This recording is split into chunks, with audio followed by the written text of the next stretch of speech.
Let me just give you a preview.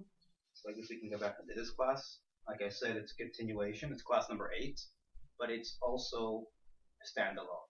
And today you'll see what I meant when I said it yesterday. Because you'll see it's a continuation to yesterday, but it's still a standalone. I also put down at the beginning a little bit of a recap of the previous classes. So we see the lead up. So what did we talk about? Until now, again, we're dealing with many questions we ask are technical questions, and we're trying to dig down to the core perspective, to the core. A lot of questions have the same bottom core to them, and they're really asking the same question. It's just another way to express the same question. What's that one question that we always ask? It's the contradiction we find in the world we live in. We're always dealing with this contradiction. It's a challenge we have constantly. Challenge starts in the mind. We deal with it in behavior, which is a consequence of how we see things. What's that thing that's in our mind that we're always dealing with? That's the conflict between the reality that we see and the reality that we're told. And that's what we're dealing with. So yesterday, last class, we started talking about how in order to change this perspective, we have to go to the core. Yeah, just start. We have to go to the core of what lies at that perspective. What's the core of life's perspective? Yes and no? And we were introducing a third way how to look at life, which is no is not always no. That's what we were talking about yesterday in the sense of our own life. We talked about how inner happiness comes with a no. We talked about how the no brings a satisfaction. Sitting on the couch happiness, the way I described it last time, or moments of happiness, or experiences, or just expressing your feelings without having the ability to define who you are and which feelings are your feelings rather than just good feelings, is not the road to happiness. It's not the road to authentic self-expression. An authentic self-expression has to have another tool. And the way I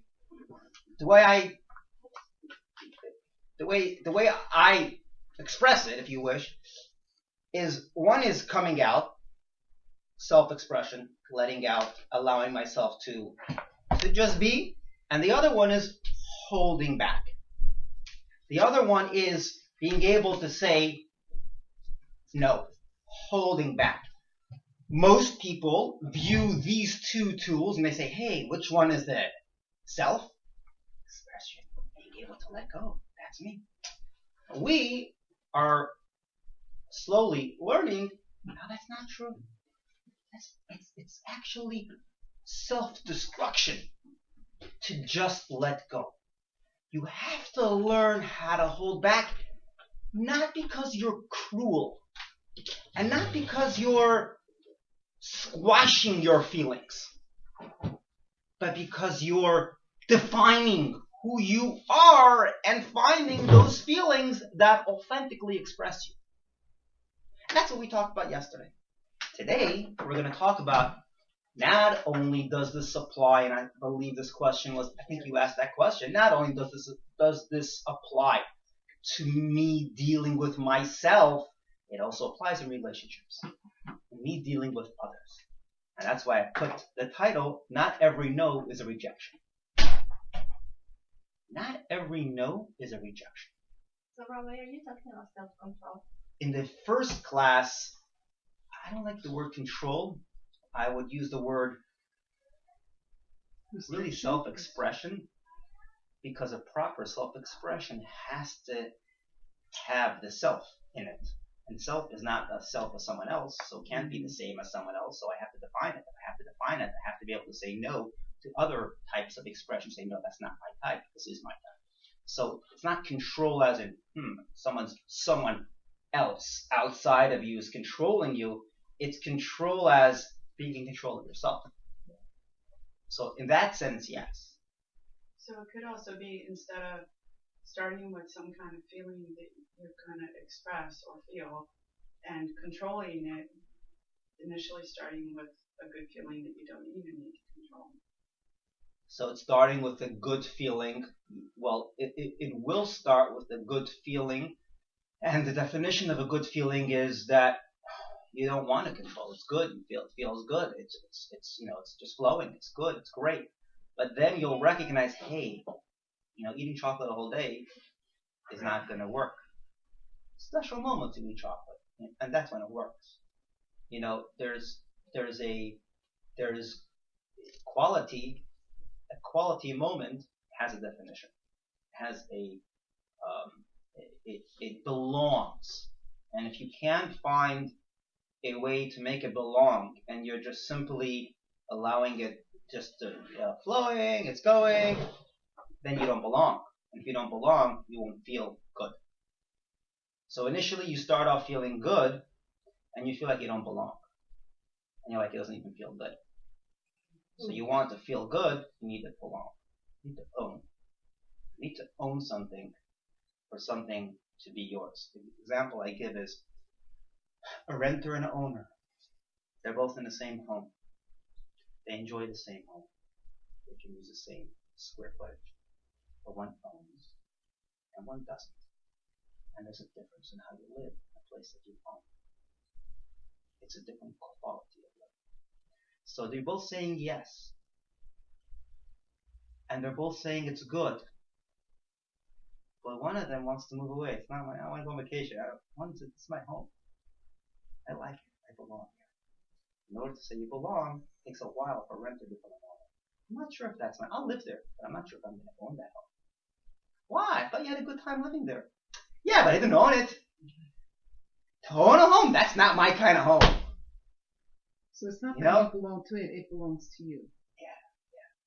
Yeah. When you make a home, you are making your home. You are going to find a home that fits your sense of feeling at home. You're not going to find a home just to live. Just to live, you'll rent. Your home? I have my kind of home. It's yours. It's yours. It's my home. I want to feel like it's my home. I want this color, this, that. There's different things that make me feel at home. So you see there's a huge difference between owning, belonging, and between living and expressing and having moments. It's not just belonging, it's belonging to you. Correct. That's what I mean by belonging. Correct.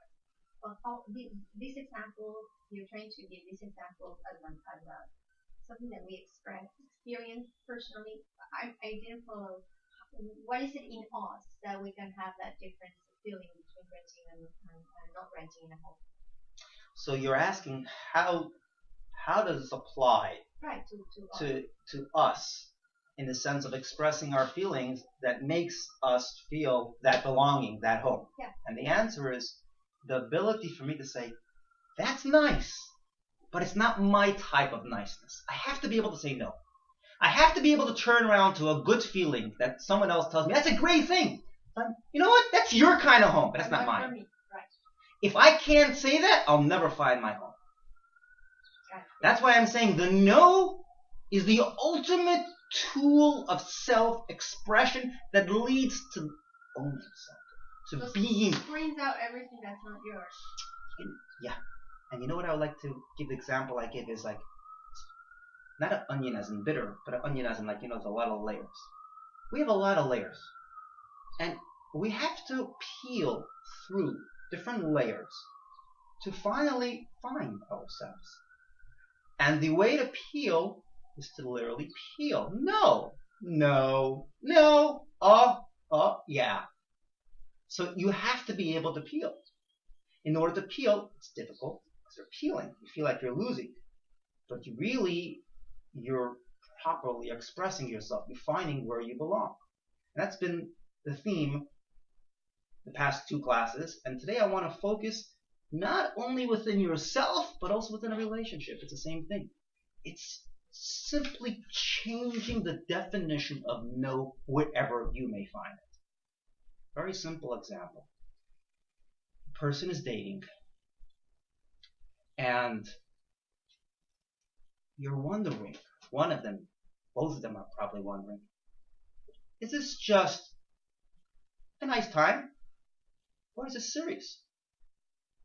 What is the other person really, will they, or another way you can phrase it, will they accept me once they find out that, that I get angry sometimes? How seriously are they connected to me? Is it just when it's fun to be connected to me? Or are they going to accept me? Everyone is thinking about the other, even in a no time. So one of the ways that people try to see how that works, there are different scenarios that can play out that measure whether it's just a yes kind of relationship, I call it. Comfortable, it's nice, but when it's challenging, that's not what I wanted. Forget it. Yeah, if you're really in love with someone, really love someone, then I think it's just like automatic that you accept the whole package. You good and bad together. So even when things get tough. So you said the word really. We're trying to figure out if it's really. Actually, literally. If it's real. Well, many times we ask ourselves if it's real. That the word if it's really, how do you know if it's real? You just what are your heart. So let me demonstrate a few ways where you sometimes see this real. One of the ways that we see it is, one of the ways is if you come across a challenging time, a no time, and the other person is still there, right? Yeah. That's one of the simple ways to see it. That's what I mean, though, yeah. And another thing that it's used in different areas is sometimes you say no. Let's stop. Not every no is a rejection. Sometimes a no is to see who are you really. Are you gonna now ask me? Forget it. We'll just go. We'll have one of those things. The no sometimes is there to see how are you gonna have like a hunger to come back, or are you just gonna say, oh, okay, fine, no. It means you were never there. Yeah. So a no is kind of a way to test the waters. If you really want it, you're going to ask. When you get in sales, the salesman, they say 10 no's, you say yes, right? That's what they say in sales, right? But the no doesn't mean rejection. No could sometimes, a business partner will sometimes, or an investment person will sometimes see, let me see how much they really want this. How do I know how much they really want? They're saying they want. Let me tell them no. Let me go to California and they have to fly across the country to get to me. Are they going to fly to get to me? Or are they just going to come to me if it's convenient, then it's next door? Are they going to come to me even when it's different? There are ways of seeing how much is there a no involved that you have to still going to do it? Or it's comfortable, it's good, so that's not really there. Again, the no is not always a rejection. No can really be a tool to take away layers and show us if there's a real connection. You can really say there are two kinds of connections. There's a shallow outward connection, and there's a bond. And shallow outward connection always has a reason. We're together because because he helps me walk. He helps me get to another place. He has a car, getting me somewhere. There's a technical, if that technical reason goes away, it goes away. And then there's a bond. In order to get to that bond, there has to be that no, something to peel away. Because I can't see. The only way I can see within you is if I say no. Then I'm peeling away. I'm seeing you're really there. All the technical reasons were put aside. Now I see you're really there. Sometimes there are moments of now I never realized how connected, how caring you are. Even at this moment, I'm dropping everything for you. Even though I know it was very busy, I know it was very different. Wow, that really touched me. When you say the word touched, I mean touched. Yeah, I always did things. Yeah, but it wasn't hard for you. But why so big deal? No, because when it's hard, I know you really do. You said the word really? Really? That's when it's really. Yeah, it was good for you. You enjoyed it. Oh, you didn't enjoy it. You had something very, very important. And you put that aside. Now it's really. Yeah, it was enjoyable for both of you, really. It's not really. Maybe it's just technical. I don't know if it's really. Maybe it's just technical. You had a good time. You enjoyed it. There was good things. There was many reasons why you could have. I had good friends. I had a party. I had good cake. I had many 100 different things why you could have been there with me at that moment. Oh, it was difficult and you had reasons why not to be there and you were still there. Oh, now I know you were really there. Is that equal to a child throwing the tantrum? Like children children can sometimes have childish tantrums and not necessarily purposeful tantrums, right? It could be too much sugar in the morning. It could be a technical thing. It could be they didn't sleep. But not necessarily. Could it be sometimes. They're looking for sometimes any type of sometimes. attention, so looking for connection. Sometimes. Let's not make children adults. Sometimes children want attention for a purpose. They want something. They want you to realize that they did something they saw, but not all the time. Sometimes we're they're just talking tired. about teenage tantrums. We're not talking about little 4-year-olds. Teenagers also have they can have other things going on in their body or in their life that just are flowing out, and just making them do different things. But sometimes we all sometimes just have childish tantrums. You know, everybody. We're all children sometimes, and sometimes we're adults. Sometimes we have childish tantrums. We just simply want you to say hello, or we just want to be silly, or whatever. There could be many childish moments within adults, and then we have moments that we're actually seeking something. Yeah, this plays out across the spectrum, all ages. Maybe sometimes more or less, but it's a childish moments we all have. It is what it is. I like what you said. Can I say? Yeah. I like what you said about if the other person did something even though they didn't want to do it, and I think that shows that they really care and they're really invested. And the great thing about that sometimes is the effect is that they do end up liking it not because of the action itself, but because of how it makes the other person feel. You know what I mean? And in other words, you're saying that the bond created at those moments is so deep, it transcends. It's almost like I don't need any reasons to be together right now. The curing moment stripped away all of these reasons, that the purity of that moment is what makes it stick, and suddenly you can sometimes at that from that moment you could become almost oblivious to not oblivious as in blind, but oblivious as in it doesn't make a difference to me. What? Wait, doesn't make a difference to me. It doesn't make a difference to me. I just the curing is it's almost like a parent to a child, right? There's a certain pure connection that, of course, I know my child has disadvantages and he's not Mr. Einstein, but he's my child.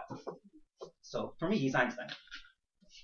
And I'll work with what I have, and I'm going to make and you are the best in my eyes. There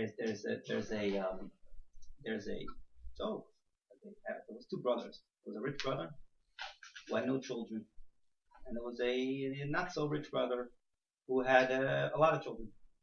So they made a deal. The rich brother says to his poor brother, "Listen, you got a dozen of them. Give me one, and I'll give you $1 million. I don't have any children. I'm a brother. I'll adopt one. What's going to happen?" He's big. Finally decides, okay, hold on. The night before, he's going to his children, Yankel, Shmerel, Darrell, calls him off his brother, yells off. He says, "What happened?" He says, "I thought I had 12 children. I realized I only have one Yankel, one Darrell, one Rob. I only have one child. How can I give you my only child?" The connection to it, it's not numbers, the connection. The connection is a pure connection. And that's what you're referring to. Sometimes we find moments that we kind of upgrade our relationship from a numbers relationship to a bond. And that's a pure moment. And that comes from those kind of moments. And that's true. That's very true. That's what we're trying to bring out here. There's 3 layers in a connection. There's a yes connection. I'm there. There's a no. And there's a bond. And there's a bond. And the bond can only come when you're able to peel away the regular yes, regular numbers. Yeah, he's nice. He's good. He's a different Yankel. And he said he's ready to give him up with one Yankel. He said, nah. He realized the real Yankel. Something else there. And that's the same thing you never relate. Not every no is a rejection. I'm going to give you one more example. Right? So again, what are we dealing with? Let me just review it in the paper so we see it, and I'm going to go to the next example. Started off that a balanced relationship, not every no is not always a rejection. And yes is not always welcoming. You know, you can have that comfortable moment. It doesn't really mean they want you. Not every yes means they want you. Could be they want something else. They don't want you. They want something. Right? There are things and there's you. The no of others also depends on the intention. So there's a few examples over here. I can give a few more examples. So the example I give, I'll mention it now. There was a fellow that comes into shul, and he says, Yankel is a Ganav. Yankel, one of the congregation, one of the members of the congregation, he's a Ganav. He said, the whole shul goes crazy. You're going in front of the whole shul and saying Yankel is a thief, you're a liar. It's not true. You're simply hurting the guy's name. You're ruining his life. So the rabbi says next week he has to come and say Yankel is not a Ganav. Clarify. You can't go around saying this guy. Next week he comes to the shul, comes in front of the Amud, bangs on the Amud. Yankel is not a Ganav. He says those words, but he's saying it differently. The intention that you have behind your no or your yes will define what it is for others. Sometimes it's a rejection, right? And sometimes it's not. Not every word, not everything I say means what I say. It depends how I sing it. And sometimes it's going to be up to the recipient to figure out what it is, as we'll see. What I'm demonstrating is words simply are not the definition of a relationship. The no and the yes is not really the definition. As we'll see, to peel away to get to that bond. Well, I have another thing. I have to interject one thing, because sometimes people say no, they really mean no. It's not the way the person says it. So how do we, the only way, it's going to be two phases here. Number one, we have to recognize that not every no is a no. In our mind, me, you, and everyone here, when we meet people and when we have these interactions where we come across a no, we have to, number one, know no. We have to recognize that no is not always no. We have to have that recognition. Perhaps it is. Yeah, could it very well be this is a real no. But we have to recognize that not every no is a no. Now, we have to figure out, how do I figure out if it's a no or not? Okay, that's a good question. But the first thing we have to determine is the recognition that not every no is a no. You're right. Now we're going to go into the phase, so how do I figure that out? From my perspective, the recipient, I'm listening. Could be I don't know what he thinks. How do I know what he thinks? I have to do something to do that. Let's see what's done. What do you do? What does the salesperson do in examples that we gave before when the person said no? They ask, can you please come back? I really, really would like to do it. I'll explain to you why. I'll give you another example. You ask, you come back. If the person said no to you and his intention was to dig deeper, he's waiting for you to ask. He's waiting for you to come back. And then you'll know if it's a no. You can never know if it's a no if you don't ask, if you don't come back. That's what if he's saying no as a rejection, when you come back, he's going to give you that rejection and you'll figure it out. Or maybe the second time he's still trying to figure it out. And the third time we'll figure it out, depending on the situation, depending how it plays out. But if he's looking to figure you out, then that's exactly what when you come back to him, he's seeing how deep are you in this relationship. If you're going to come back after a week, okay, fine, a week. If you're going to come back after a month, that's what he was waiting for. He is waiting to see how deep are you connected to him, to her, whatever it may be. Well, that's dependent on you. Who are you really? If you're going to give up and say no is a rejection, that means you were never there. If you're really there, you're going to come back for it because you really want it. And guess what? If you feel that way, there might be something there. And when you come back, you'll see what it is. But that's exactly what he's waiting for. I'll give you another example. That's why I want to give a second example. One example in relationships, another example in teaching. And you'll see how they play out in both. These are two examples that are used all over Kabbalah, all over. These are the two main examples because these are really the structures of relationship is based on these two paradigms. The paradigm of relationship where there's a yes, there's a no, and then there's a bond. And when the person says no, not always is it no as in cut, but it could be no as in, come on, let's see, where are you really? Where are you really? And we have that within relationships too. We have that it's a constant kind of circle within the relationship where I now see a whole person goes through an experience in life. I see something beautiful about you. I never saw this before. I have a new appreciation for you. We all constantly discover new things about people depending on the circumstance they come to. People are not robots. They're not, put in the picture and that's how they are. People, wow, I have a new appreciation for you. New meaning saying until now you didn't know. Now I see a new depth. You came across something that brought out something within you. Now I see. Oh, so there's always going to be that no that awakens. And yes, it's up to us what we do with that no. Are we going to... What awakened me? You came across such a hard thing and you didn't just give up.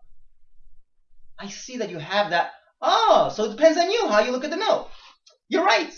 You're right. Some no's are no's. But you know what? It's all up to us how we look at that no.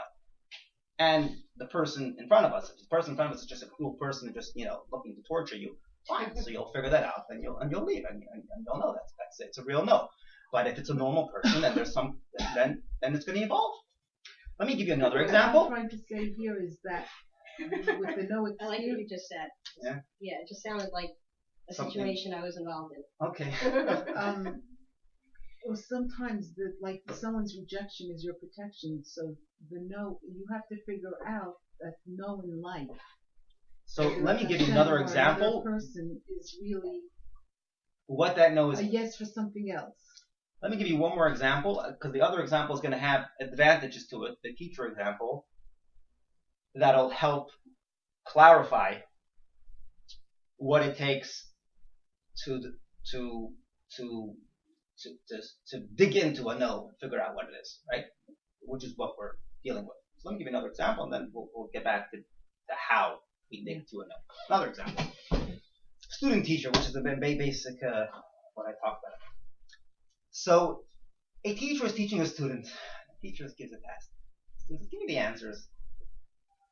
Come on, what do you care? You're a nice guy. Come on, give me the answers. Is the nice teacher going to give him the answers to the test? No. Why? Be a nice person. Give me the answers. That's not helpful. Oh, why? Because the point is to learn. Oh. And if you or anybody else can't measure what you've learned or what you haven't learned, then how do you know where you are? So what did you just say? No. Pay attention to what you said. You told the student no. The student is going to be two students. One student's going to hate you. Such a mean teacher. Such a mean teacher. Doesn't tell me the answer. Right? Could be. But in a year from now, he's going to come back to me and say, no, thank you so much. You taught me something. And we realize that when we grow up, that things that our parents said no to. Exactly.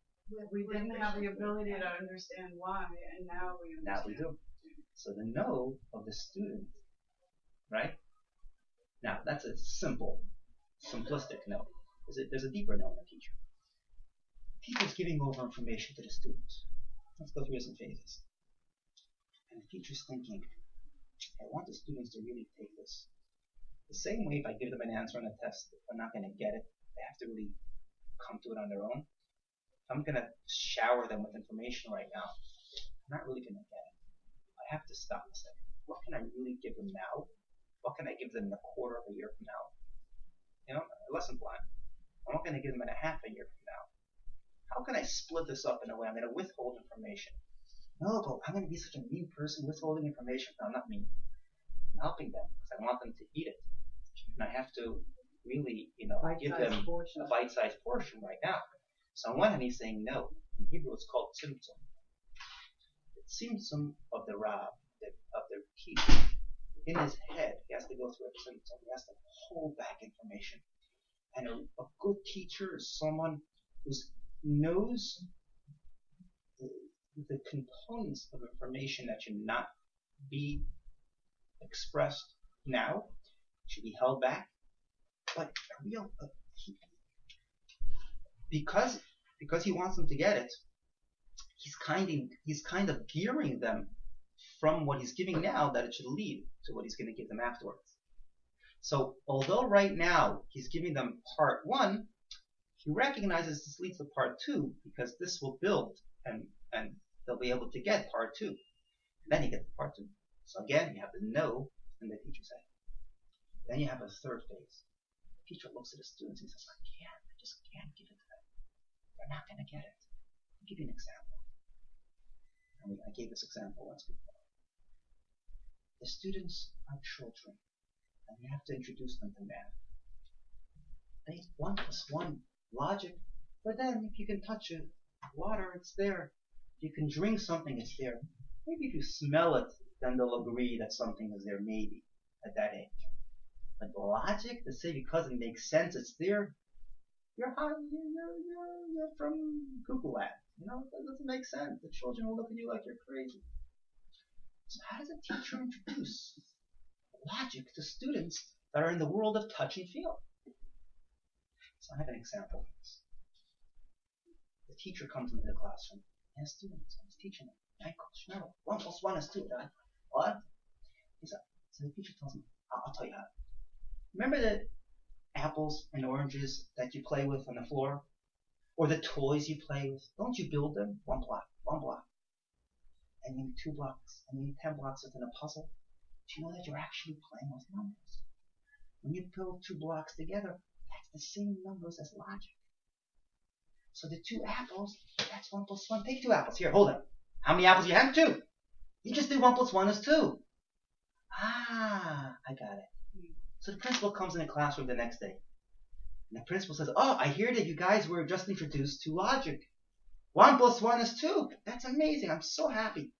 So, Kinderlach, what's 1 orange and another orange? How many oranges do we have? The brightest boy in the class picks up his hand and says, I'm sorry, Mr. Principal. We only learned about apples. We never yet learned about the oranges.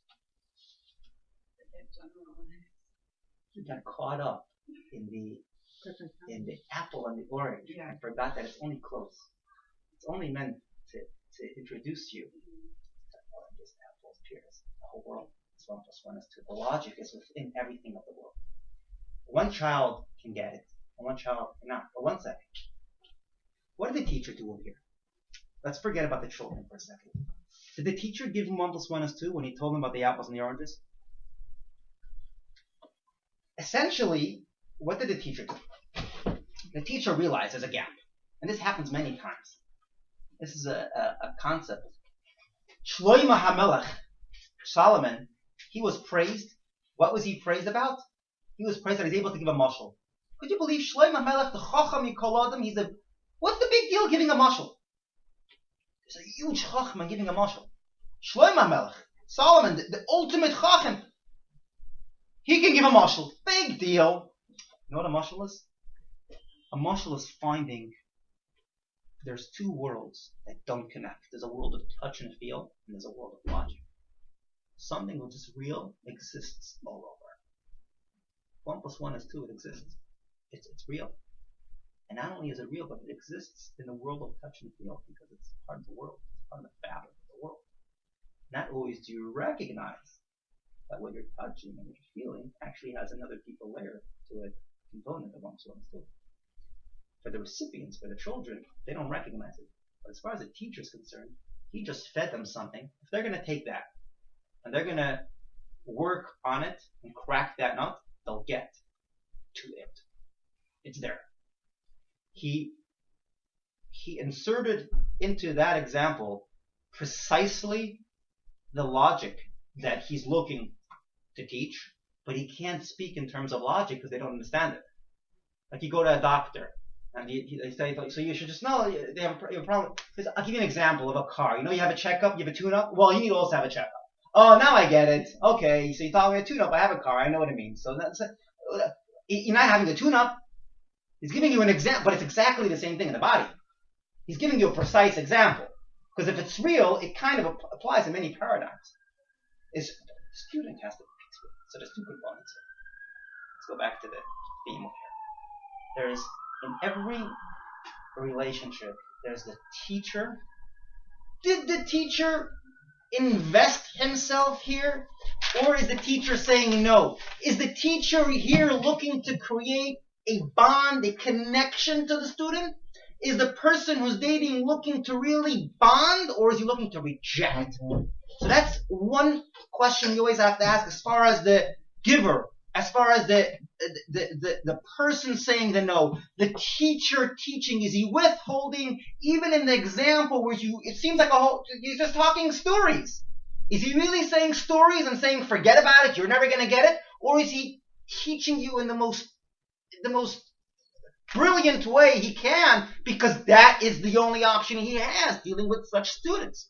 So this is a question you have to ask as far as the perspective of the teacher, as far as the perspective of the person saying no. Is it a real no? Is it a rejection? Is it a cutoff? Is it a game over? Or is this a phase in connecting, a phase in bonding, a phase in the teacher being able to say, I'm going to get back the world that he's in, the world of touch, I'm going to connect that to my world, and I have to start with the story. That's where I have to start from. He's going to say, I have to say, no, I can't connect to the way the person is right now because I have to see where they really are. So I'm going to say no. I'm going to put them through a phase. I'm going to put them through a certain circumstances, and that will help me figure out what's really going on. And then you have the world of the recipient, the world of the student, the world of the person who was told no. And then their job is to say, is that a no?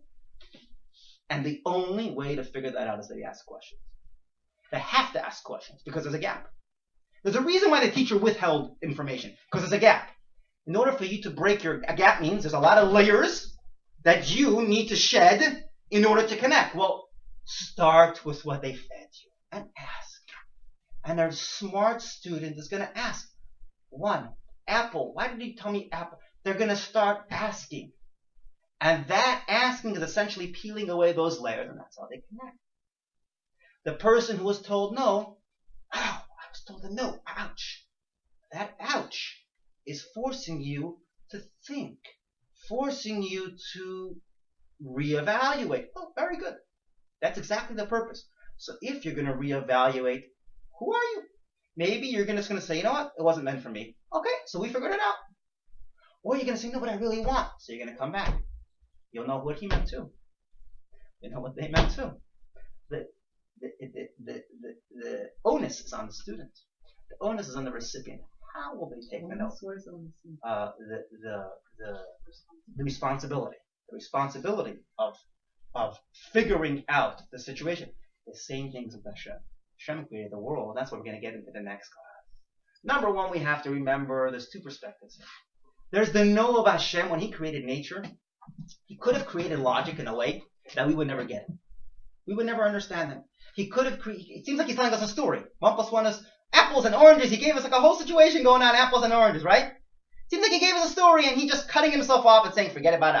I'll stick with the angels. I'll stick with the guys who get me, and you guys just give me apples and oranges. That's what it seems like. Right? But one second. Maybe there's something more to it. Maybe he's looking to connect us. Maybe there's something within that story, and he created logic in a way that we should get it. He could have created the world and nature in a way we shouldn't get it. But he created it in a way we should get it. And now we're going to see, what questions do we have to ask? What does it mean? What does it mean, questions? To peel away and see something else in that story. And some people will see more than an apple and orange, and some people won't. What makes one person see different than another? There's the perspective of the teacher. First thing we have to remember is our own logic tells us never take a no for a no. That's an important key within the perspectives that we have to tweak and how we see things. Never take a no for a no. It's just not true. Just because I don't see it, just because I don't feel it now, it doesn't mean there isn't something embedded, invested within that example, within that no, that really I should try to get it. So that's the first thing. And now, so how do I get it? We're going to see as we'll go on to the classes. There's a uniqueness in. I'll give you an example. So it's a story. There's a story in Russia. There used to be the underground schools. The students had to learn underground because the KGB would come. Talking about Russia, right? KGB would come, and they would arrest you if you were learning Torah. So the teacher is sitting there with the students on the ground, and he's teaching them. Part of teaching is, he sees something that wasn't proper in their behavior. He's telling off one of the kids. This wasn't right. But when you behaved to another kid, but he's telling them off, and the kid is crying. He's like upset. Suddenly, one of the scouts outside.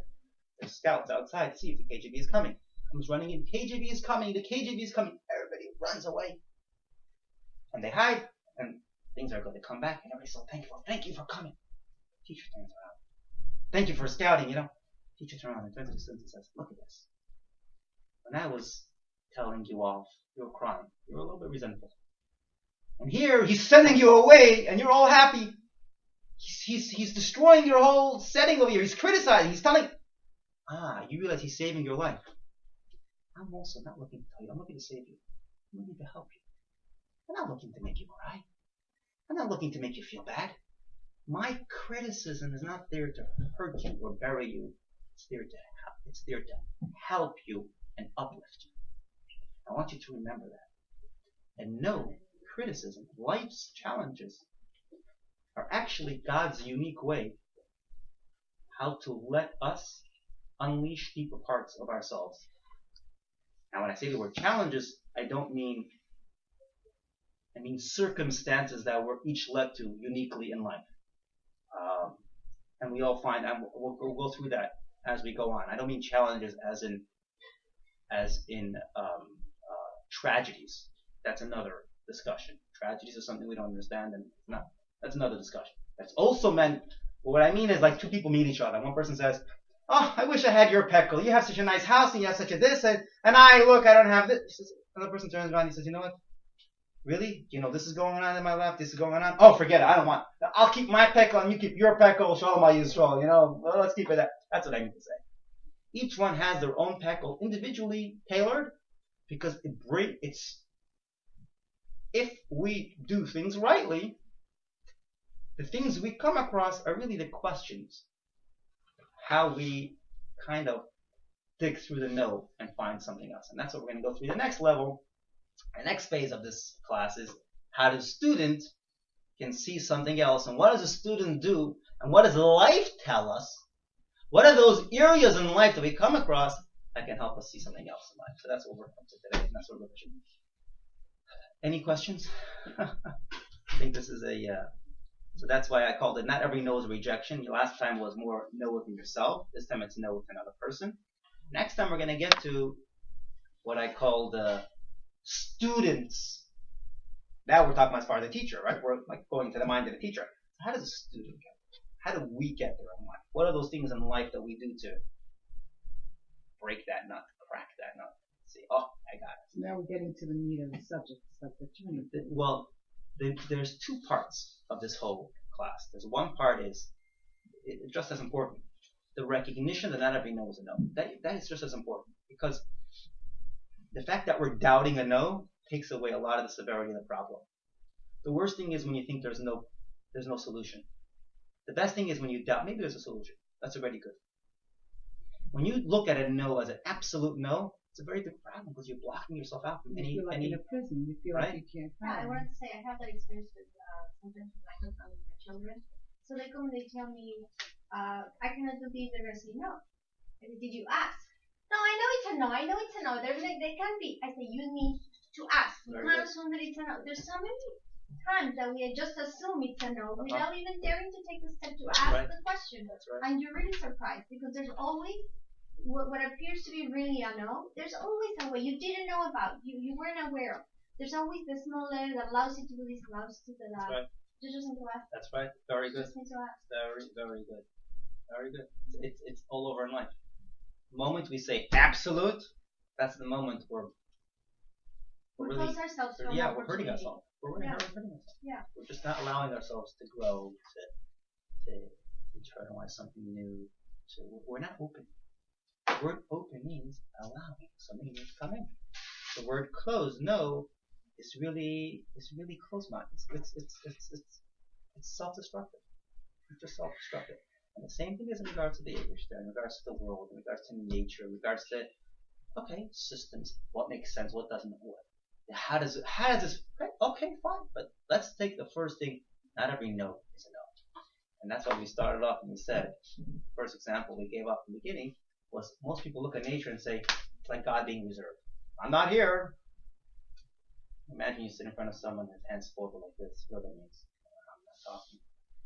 You just close up. Most people look at nature and say that's not God. It's like the person in the parking lot and he's looking to get a trying to park and can't find a parking space. He says, God, I promise you, I'm going to give you $100 to stock up. If you find a parking space, I need it. Just as he says that, a parking guy moves out. God, the deal's off. I already found one. Right? I don't need it. I don't need it. It's fine. I don't need you anymore. I don't need your favors anymore, right? So we do it all the time, right? What's the idea of that joke? What? What's the point of that? The point of that joke is we think God is found in miracles and we're like thinking in every moment of life. In every moment of life, we missed it. Yeah, that was him. Well, who do you think that was? Maybe that was him. No, that wasn't him. If he would have came, I don't know, you would have seen an angel pulling away a car, and then I can plop. Okay, fine. Then I know it's you. It makes sense now. But maybe in the things that make sense, I'm also there. Of course it makes sense. What do you think God is? Something that doesn't make sense? Of course it's going to make sense. Because he wants you to get it. Rarely does he do things to us like an angel plops down, or the other example is a person is dying and there's a flood, and so he goes on top of a building, right? And the flood's getting higher. So a boat comes down and he says, come onto the boat. No, I'm waiting for God. A plane comes. No, I'm waiting for God. A fisherman, I'm waiting for He dies. Comes up and God says, what happened? So he says, God, where were you? He said, I came 3 times. Where were you? Right? What do you think? He has to come in these supernatural ways as if he's pulling you out of nowhere? What do you... Maybe in the regular, normal, ordinary, that's where he's found. Right, he's acting on it. Yeah, it's up to us to see it. Oh, so if we say no, he's not found only in the realm of I don't know what, then you're not going to see him. Wake up. Maybe he's found. He's invested. He's like apples and oranges. Sending you boats. What do you want to send you? You don't know anything else besides apples and oranges. Of course he's going to send you apples and oranges. What do you think he's going to send you? Pears? Yeah, maybe also pears, but he's not going to send you anything else. An angel's not going to come to you. Avram got an angel, but you're not Avram, so you won't get any angels. I mean, what do you want? That's on the mind. That's all on the mind. It's not us. We'll see. Simply look at life, nature, as a mirror of God. And the more we see that mirror, the more we look at things differently. And yeah, it doesn't have to be a miracle, as in even the supernatural things only affect us for moments. The Jewish people, after the giving of the splitting of the sea, not too long afterwards, they served the golden calf. Because the way we are, we're wired with the nature. So we're never going to really give it up, right? So the real way to affect and impact this kid is not to give him an answer and overwhelm him with information. Slowly teach him. And that's what he does with nature. That's what Hashem is doing with nature. He's meant to teach us. It's a teaching process. But the student can walk away and say, he's just telling me stories of apples and oranges. Huh, what kind of student? What kind of teacher is he? He's a storyteller. He's not a teacher. Well, you're a silly student. Maybe try to figure out what that story is. Maybe try to figure out the lesson within that story. Ask a few questions, and then you'll see a different story. So is it a story? Well, kind of. I mean, what do you want him to tell you? But it's up to you. So that's the idea behind it. There's the teacher's perspective, how he created nature. He created it and invested himself in it, and he's there. And then now we have to figure out how we go through it. So yeah, you're right, the meat is the second part. But it's just as important the first phase, which was until now, which was the perspective that we have in the sense of getting.